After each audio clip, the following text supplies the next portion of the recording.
Alpine's disastrous start to the 2024 season couldn't have gone any worse. The French manufacturer spent all winter trying to fix all the big problems they had from 2023, only to become the ridicule of the entire paddock in the first race of the new season.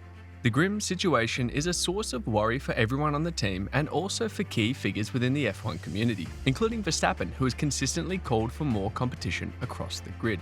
But what exactly is he saying about it? And does Alpine have what it takes to turn the corner? This is what Max Verstappen thinks of Alpine's big problems. As the first race of the 2024 F1 season drew closer, uncertainty filled the air at Alpine's Enstone and Viry factory. There was immense pressure on the works team to improve the car following a turbulent 2023 season, and like every other team on the grid, they teased us with pictures of their 2024 challenger, the A524, even before it was launched. During the car launch, Alpine's technical director Matt Harmon waxed lyrical about how the A524 was built to challenge the boundaries of innovation. "We have pushed some elements to the limit, and in some cases beyond that," Harmon said.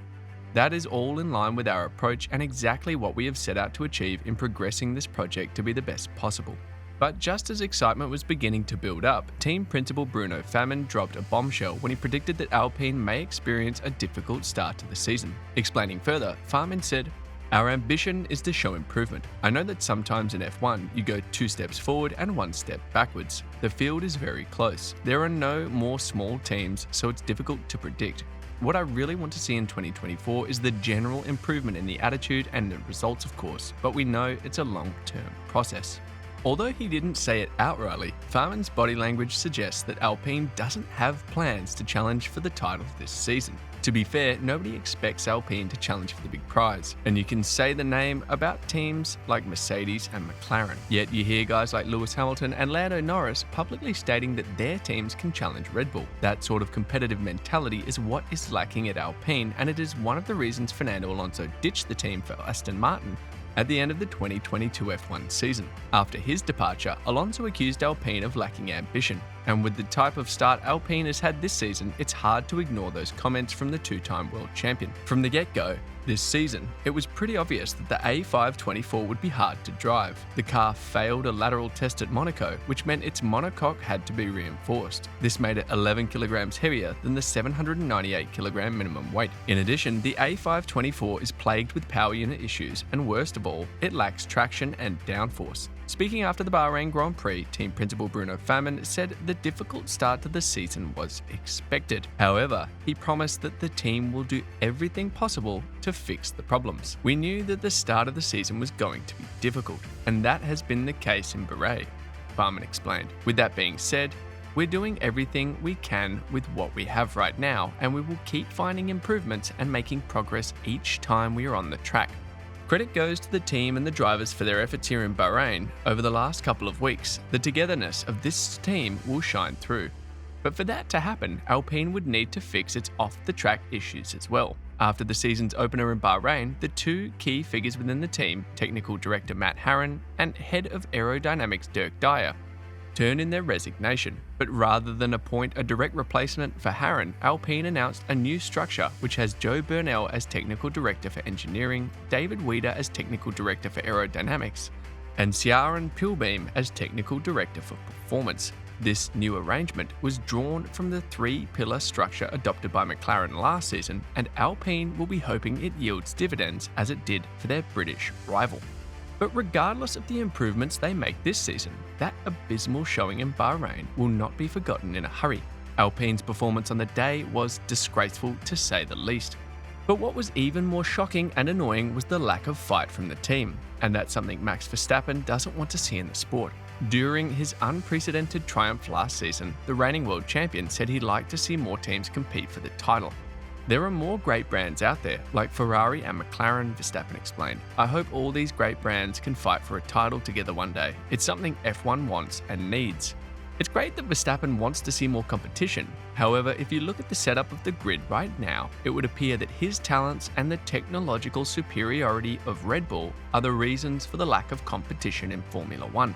The synergy between them is so strong, the other teams cannot compete even if they wanted to. So, for the sport to become more competitive, the other teams would have to design a better car and hope that their driver is skilled enough to beat Verstappen with it. Or alternatively, they can try to break the partnership between Max and Red Bull. And based on what we've seen in recent weeks, the latter seems like the easier option. Following the scandal around Christian Horner, there have been a lot of questions about the harmony within the Red Bull team. As if that's not distraction enough already, the British executive is also rumoured to be at loggerheads with Helmut Marko and Jos Verstappen.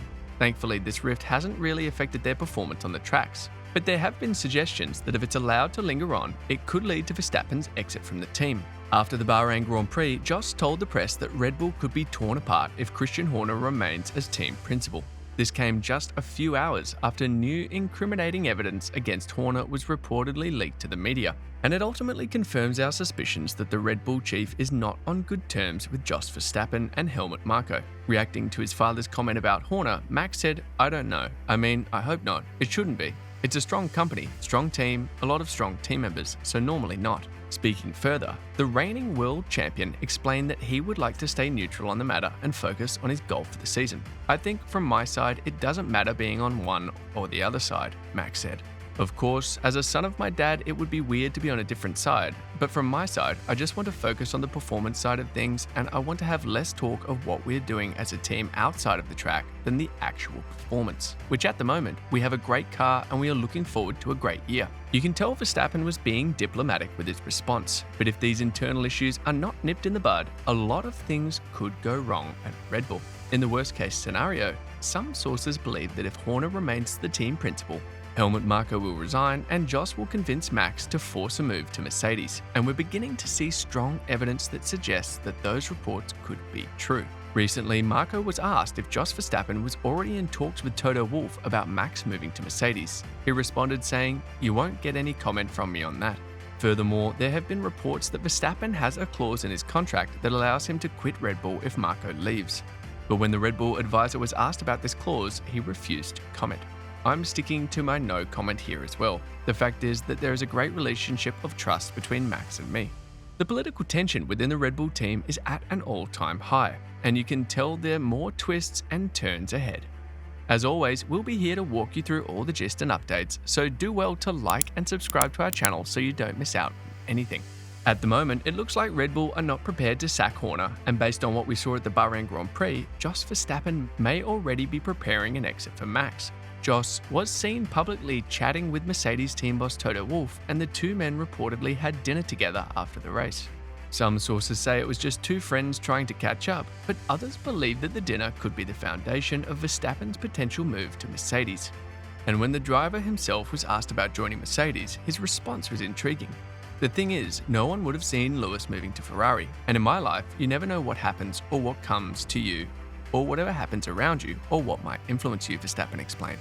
So you can never say 100% that that's how it's going to be, and I approach my life like that, but I also don't think about it too much.